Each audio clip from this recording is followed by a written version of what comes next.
Halo semuanya, perkenalkan nama saya Muhammad Abdul Nafis, saya dari D3TT9A dengan NIM 2121103. Saya di sini akan menjelaskan sebuah konsep mengenai komunikasi satelit secara garis besar saja. Oke, saya mulai. Jadi yang pertama, apa itu si satelit? Pada zaman dahulu kala, satelit itu hanya merujuk pada sebuah benda langit, yaitu yang mengorbit pada suatu objek yang lebih besar atau sebuah planet umumnya. Hal ini dikarenakan adanya gravitasi yang diakibatkan oleh massa dari sebuah planet tersebut. Akan tetapi pada zaman sekarang ini, satelit juga bisa diartikan sebagai benda langit atau buatan manusia yang mengorbit pada suatu planet di mana orbit tersebut bahkan dapat dihitung secara matematis oleh para ilmuwan saat ini. Di mana satelit manusia umumnya itu bersifat atau digunakan sebagai repeater yang digunakan untuk telekomunikasi dan lain-lain, di mana telekomunikasi itu berarti sebagai komunikasi jarak jauh. Lalu yang kedua, kenapa sih atau kenapa harus pakai satelit ini untuk komunikasi? Jadi yang pertama tuh yang jelas itu dari segi cakupan. Berbeda dengan antena yang ada di bumi gitu, dengan seperti yang di BTS itu kan hanya mencakup beberapa kilometer karena bisa terhalang oleh sebuah hutan-hutan atau sebuah gunung.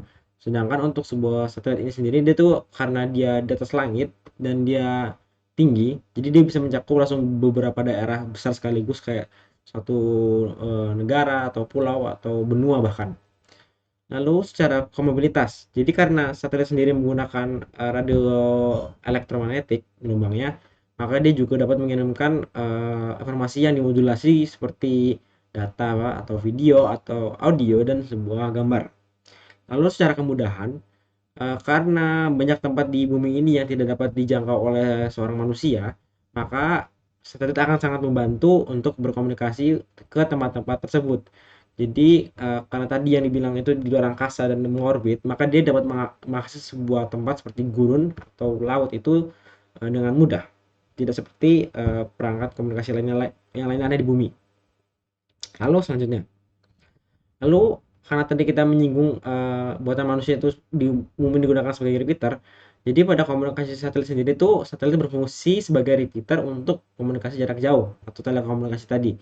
Tapi tidak hanya mengirimkan sebuah sinyal saja yang dikirim dari ground segment atau bumi, maka si satelit ini juga harus bisa mengolah sinyal atau melakukan filterisasi noise, melakukan penguatan sinyal atau amplifier, dan pengubahan frekuensi dan fasa sinyal untuk modulasi tersebut. Sinyal yang dipancarkan oleh stasiun bumi diterima oleh satelit melalui antena penerima, lalu diteruskan kepada dua buah penguat draw atau noise yang rendah atau disebut sebagai low noise amplifier atau LNA.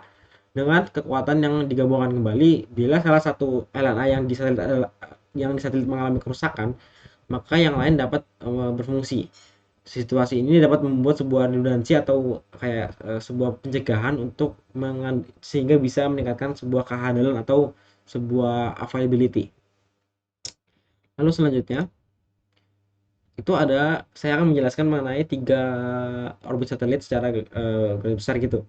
Jadi yang pertama itu ada polar, sesuai dengan namanya itu adalah kutub.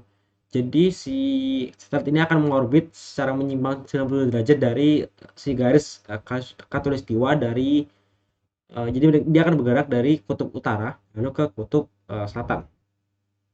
Nah, biasanya fungsi ini untuk pemetaan karena bumi kan bergerak terus dari timur ke barat sehingga dia hanya butuh satu pergerakan saja untuk memetakan suatu bumi dengan cara difoto lalu disimpan ke sebuah server.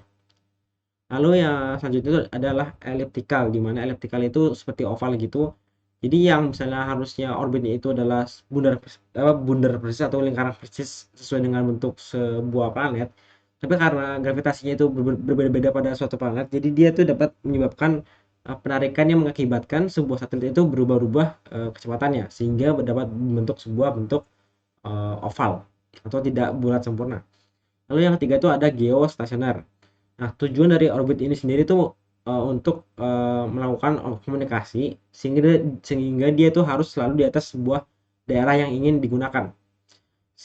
Jadi caranya itu dia harus mengikuti perputaran bumi dari timur ke barat dengan diletakkan di atas sebuah permukaan yang sama selama beberapa tahun.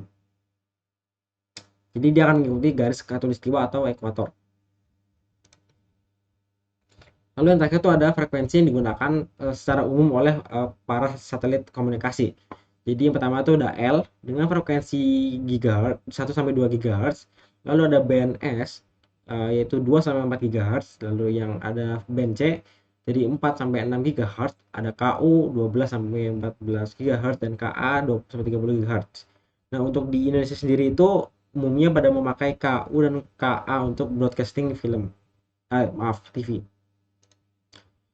Selanjutnya saya ada dua referensi yang saya gunakan untuk materi di PowerPoint ini, yaitu adalah sistem komunikasi satelit buku yang ditulis oleh Bapak Imam Muhammadi dan Bapak Wahyu Pamungkas dosen ITTP.